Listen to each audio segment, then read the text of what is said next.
Yes, I am an absolutely bitter person, and I don't understand why it is that you guys don't figure that out. I'm guessing when you all find the channel, you don't bother to read the description. But yes, I intentionally am a negative, salty, bitchy, mean, terrible person on this channel because this is me exploring the side of myself that I don't get to show or indulge in person. And it's not because I am ashamed of it in any way, nothing like that. It's just that since I don't really find most people I encounter worthy of listening to me from this perspective, then I decide instead to come here and reveal it instead through this medium because I find that more fun, more entertaining. It's a replacement of my journal. And I have also experienced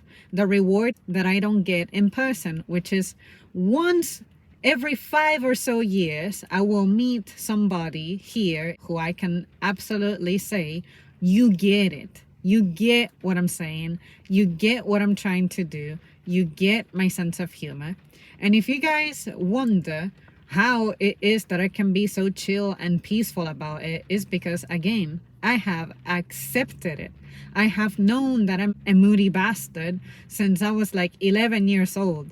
So for me, when someone, I guess, who's new to the channel points that out, it's like, it's fucking obvious. And I'll share a recent encounter that I had in the comment section. And I'm so glad that I noticed it because you guys know that I go like 3 months without replying to comments. But occasionally, there's a person I may leave a reply to that I'm like, ooh, please reply because I'm eager to continue this conversation immediately. I don't remember this person's name, but they had a picture that had like a cross at dawn or dusk. I honestly don't remember. They left me a comment saying that I am too bitter, that everything seems to annoy me. And I'm like, yeah, because as I have expressed numerous times throughout the channel, the world that I was educated for and prepared for simply does not exist. Why was I raised with extreme politeness if politeness is non-existent?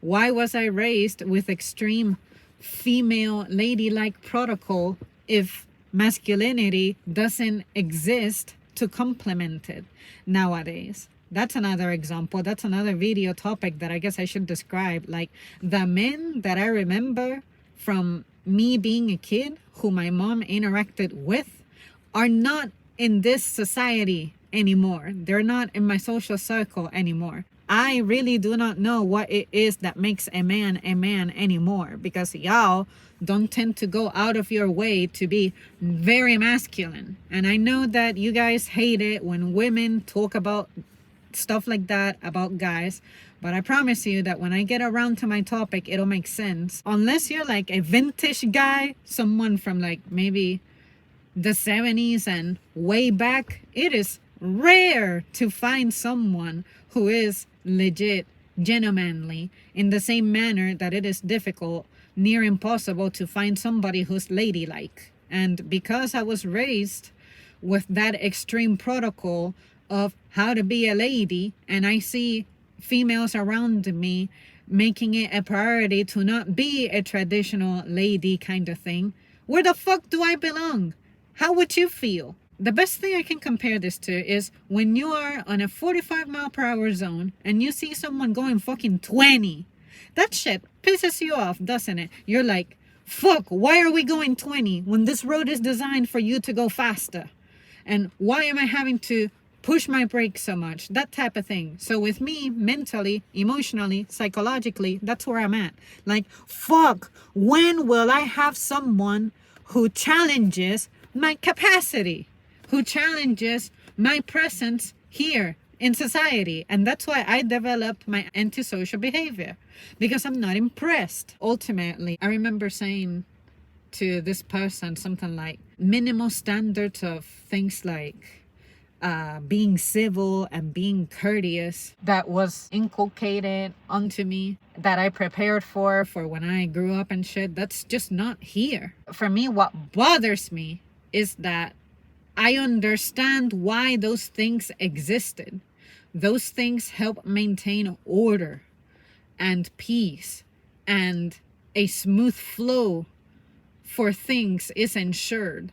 But because those values have died and I took them seriously, now there's room for me nowhere to exist. And I guess the difference is that I can actually project that. I can actually be very vocal about it because I have thought about it. I have used this.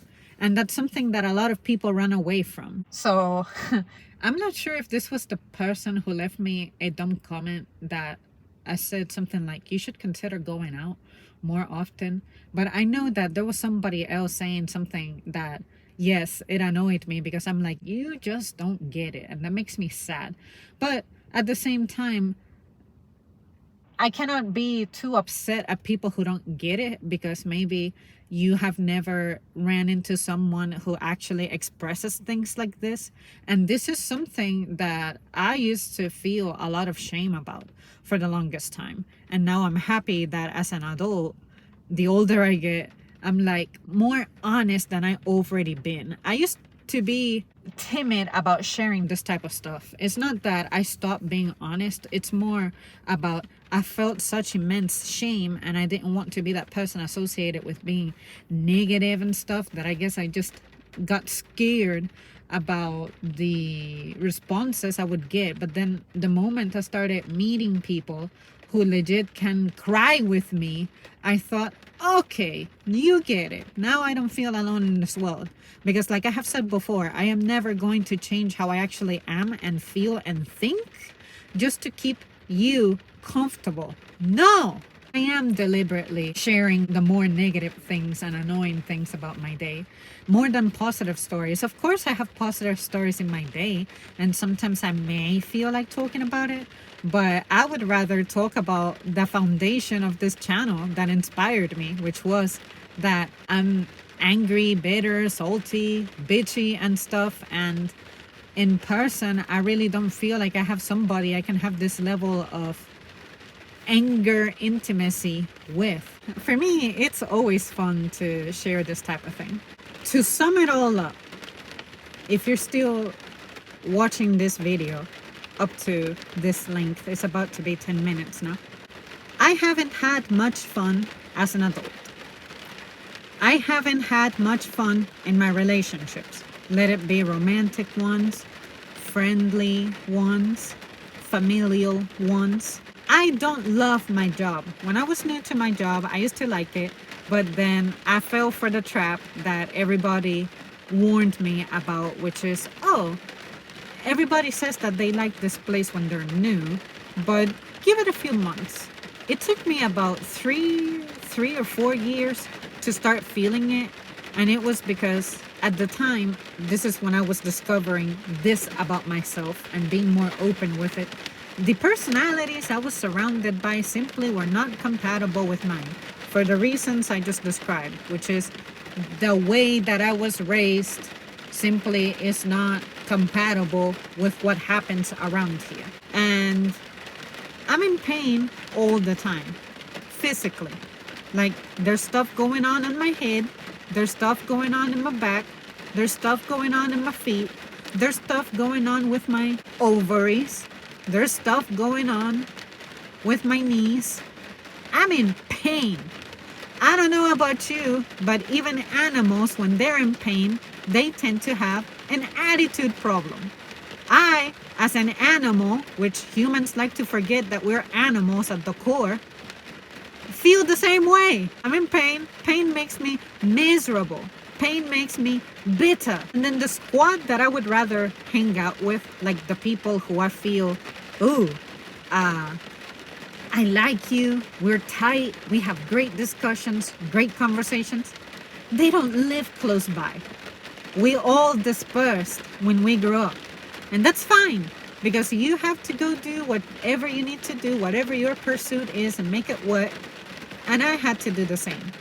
But the people who I'm real with, who I'm legit like down 100% with, no room for criticism whatsoever, like you're perfect in my book, they're not here.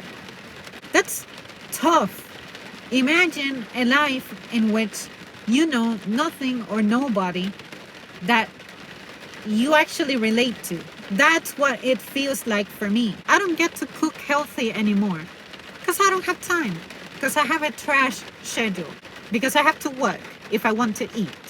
On an emotional and mental level, I am extremely, severely understimulated in the ways that I like and overstimulated in the ways that I detest.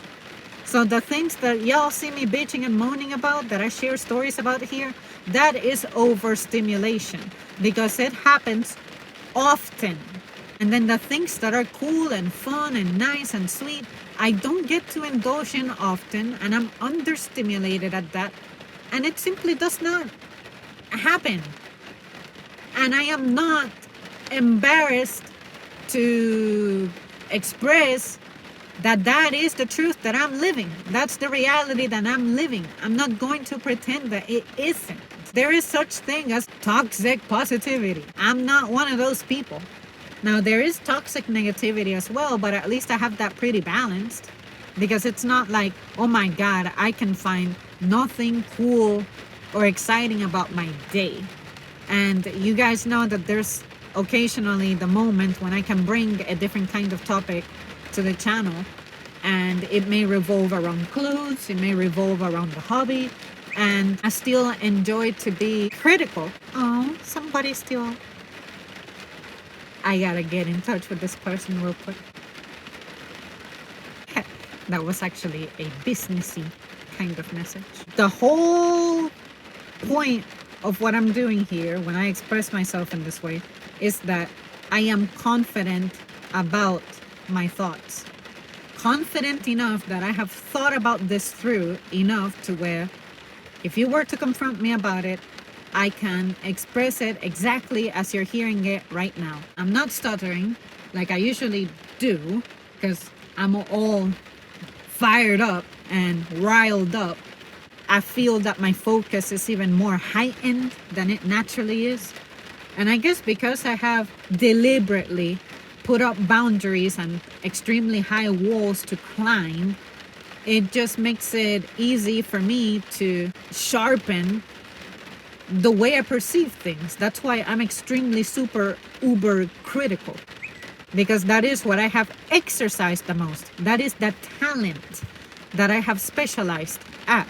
But some people either remain in-betweeners or remain completely contrary to me. I can be that person. I can be that person who's overly positive. I used to be so. And when I was being so, it brought me a lot of pain as well. So I told myself, how about if I actually remain how I truly mean to be, as opposed to being a character that I know I'm not. I don't like to be that really sweet, kind, high-pitched, positive person to everybody. That's how I used to be. I used to be an artificially kind and nice version of myself to people I truly didn't owe that to. Now, to get that from me, it's actually a privilege that you have to earn. That's more practical. That's more realistic. Because I did not have boundaries for a long time, and that cost me. And don't worry, I have had a pending topic to describe that as well. What life was like before I had boundaries. That's coming. I'm not sure when, but it's coming. That is the story of me being bitter. I didn't know that I had to actually put it into words like this, but I guess it's nice to put it out for the people who need it. But the only reason I go through the trouble of doing this is because, again, when I saw that, it inspired me. It gave me I guess it rearranged my thoughts to express it in a new yet consistent way. And I love what I'm doing here. I love talking. I love expressing myself. I love rambling. And maybe for one of you guys, like I have said before, you may be struggling at putting the shit that you go through into words. Or maybe you're like me and you carry a lot of shame from that. And if I can at the very least inspire you to do what I'm doing, which is venting about it, then I consider this worthwhile. Or maybe you, who don't relate to any of this, can open the door to listening to someone living a completely different life experience from yours. And you can step out of your comfort zone. Because I find that, like I shared with you guys a long time ago, the story of how when I was younger, I used to be genuinely depressed. And at the time, I didn't know that I was a sad kid. But, you know, I kept getting told that I was the one ruining the party because of my mood, because I'm sad, because I'm hurt, blah, blah, blah. And I got bullied and mocked for that. And I'm like, well, shit. I really thought that I was a waste for this world so bad that I didn't want to be around anymore. You know what I mean? But then I said, this is dumb. This is stupid. And I know that I have a lot of talents and abilities that makes me mop the floor with the clowns who are telling me shit like that. Every single motherfucker who ever treated me like that before, whoever made comments like that about me before, they have needed something. And who helped them? Me. So that shit circled back around. I didn't have to do anything at all. That is when I learned how life works in that regard. And yes, I will have that arrogant side to me because, again, I have specialized at this and I have put in the work to observe, to think, to evaluate, to examine, and now I am executing, which is expressing the conclusion I have arrived at.